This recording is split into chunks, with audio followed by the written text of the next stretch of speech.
All right, so yeah, you can read the title. You know what this is about. What I'm about to talk about is SmackDown in 2025 and how much this show has heavily fallen down and that things badly need to change. Now, I've been waiting to try and make this video for like the past few weeks, maybe a month or so, but I've just heard so many people constantly talk shit about it, and I was like, you know what? Let me just let them have their moment and just probably just try and beg and beg and beg for a company to try and do something. And a few weeks ago, they actually delivered some somewhat decent slash solid episodes of SmackDown, but now we're back down to the shitters once again. And when I say this doesn't mean that last week's episode of SmackDown was bad. It's just last week's episode was the perfect example of why SmackDown itself has been a very subpar show. It's to the point where you don't have to watch it. Like, you can miss tomorrow night's episode of SmackDown, and I guarantee you won't miss anything. It's to the point where SmackDown is starting to get to Collision levels of bad, and I've constantly talked shit about how bad Collision is to me, and the fact that it's a really skippable show and you won't miss anything if you just decide to not watch it at all. And one of the key parts for why SmackDown is starting to get like this, well, there's many reasons. One, they gave it to Road Dogg, and I've been heavily critical when it comes to Road Dogg's booking, because whether it's he was working with Vince McMahon or whether he was working with Triple H, he has been dog shit at his job. This man is the reason why Jinder Mahal became WWE champion, and many people tried to stand up for him for his booking when they made him the head writer. And like AJ Styles himself, he tried to defend him. He tried to defend Road Dogg. I'm getting so tongue-tied right now. But it didn't work because no one wanted to hear it. Because we've already seen his past exposures for what he could try and do as a booker, and it's mostly just been terrible. So keeping him in that role of him being one of the head writers for SmackDown was a terrible look by WWE. But the second reason is just a lack of care. Because it's very clear that the people that are on the main roster, like all the producers and Triple H himself, they pay so much attention to Raw, and that's the reason why Raw's quality has not been bad except for maybe this week, which I'll talk about that in a future video for the BS that happened on that show. But it's very clear they focus more on Raw and barely care about SmackDown. And that's the reason why half of the arena at last week's episode of SmackDown was empty. But not only that, they also had a 993,000 rating for their show, which is one of the lowest they've had in years since the whole FS1 special type of deals. Like, it's very clear that WWE need to open their eyes and try and fix up some things that can make SmackDown watchable, but they don't care about that. Especially Nick Khan, since he cares about increasing the ticket prices, saying, "Oh, we're going to increase the ticket prices because of how it was in the European tour for the Royal Rumble next year."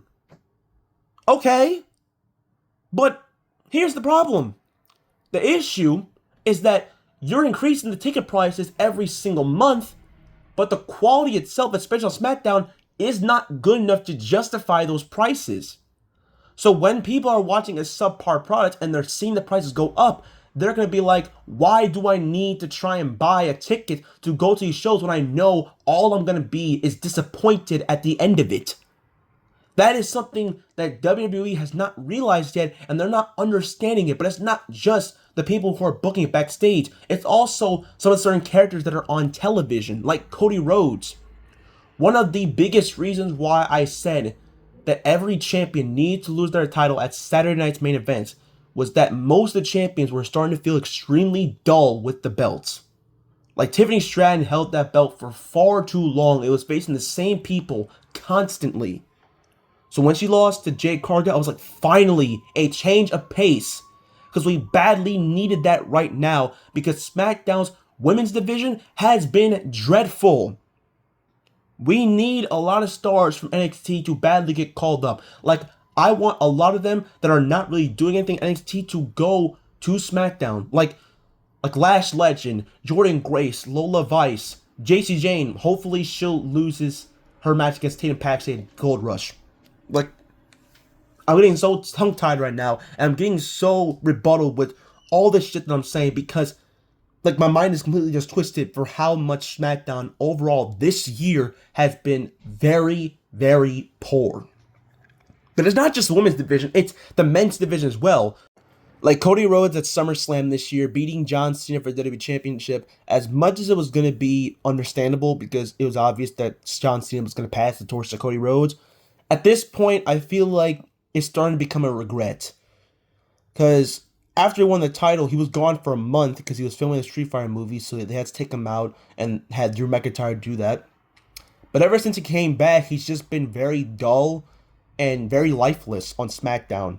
And he's the world champion. He's supposed to be the face of the company, yet SmackDown, and Road Dogg specifically, has done no justice for him.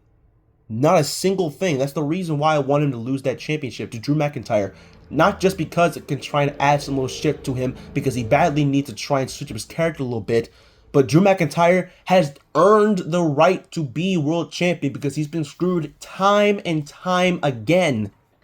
And when that didn't happen, while I wasn't entirely mad, I was disappointed because it was the perfect time to give Drew McIntyre the opportunity. Because how many times are you going to give him a shot at the world title and never give him the championship? At this point, just stop booking him in title matches if you know he's going to put people over. But like I said, we are on the right track with Jade Cargill winning, but I'm terrified for how they're going to book her because the women's division on SmackDown is so bad. Like, all we have like in the main state of the women's division is just Tiffany and Nia Jax. Because Charlotte Flair and Alexa Bliss, they're doing stuff with the women's tag titles. And then all we have left is like Michin, Julia, Chelsea Green, and Zelina Vega, but they're all like the mid-card title scene. And that right there is the key component for why I badly need stars to get called up. Because I already said a few women to me that need to get called up in the women's division. But for NXT, we need some men to get called up. Trick Williams badly is one of them. Trick Williams has been stuck on NXT for far too long. And after he lost to Ricky Saints, I thought that'd be the perfect way to call him up. But no, they're still keeping him on there. I'm like, why? Hopefully next week's Last Man Standing match is his last match at NXT so you can call him up. And if you call him up, please, for the love of God, send him over to SmackDown. Because with his charisma, he can easily get over with the audience. Don't send him over to Raw, because if he gets over there on Raw, he's going to be eaten alive by guys like Braun Breaker, Bronson Reed, CM Punk, LA Knight, and many other people in there. He won't even stand toe-to-toe with Jey Uso. He won't stand a chance against him, regardless of the criticism he gets. And another one who needs to go over SmackDown right now is Obafemi. Obafemi would be a great new addition to the men's division, especially for the world title scene, because all we have right now is Cody and Drew McIntyre, since Randy Orton disappeared for a while, and Jacob Fatu is currently injured. I mean, sure, you could put Sami Zayn on the list, but Sami Zayn literally did what Randy Orton's been doing 1,000 fucking times. That's staring at Cody's title. Like, oh my God, SmackDown, it's been so frustrating this year. Like, it's hard for me to watch as a fan because I try to enjoy watching all the wrestling shows I can at least watch. Like watching Raw, watching SmackDown, NXT, AEW Dynamite, and TNA, because I've said 1,000 fucking times I do not watch Collision. But right now, TNA is doing their own little special shows instead of actually delivering live shows, which hopefully they will next week. Dynamite, to me, is mostly boring. Like, I was mostly bored from Dynamite last night. Raw, at least, has gotten better. NXT, to me, is always good. But SmackDown is mostly right now in the shithole. Things badly need to change. We need a lot of things that can make people actually care about those shows. Because again, if anyone's going to tell me that the reason why the SmackDown ratings were bad because of the World Series and Halloween, it is not a good excuse in my opinion. Because yes, all those things happened and they were very major. But even with them, you could still have people try and sit down and watch the show. But instead, they'd rather do other things because they know that SmackDown is subpar 99% of the time. And I know no one that works in WWE is going to watch this video because they don't care to try and watch people's videos. They don't care to try and listen to the fans because it's clear just from what we're seeing that they want to try and book what they think is enjoyable and increase more prices and continue to piss off fans more and more. They're basically just rage baiting us. But if they somehow manage to watch this, Triple H, Road Dogg, whoever is watching this, please open your fucking eyes. We need a change. Badly. And it needs to happen right now, especially tomorrow night on SmackDown. Book the talent better. Give us more women and more men for each division, for the world title scene and the mid-card title scene. And also, I don't want to try and be harsh when I say this. Please take the tag titles off the Wyatt Six. Because the tag division was one of the best things going on SmackDown. Now, scratch that. It was the best thing going on SmackDown. And right now, it isn't.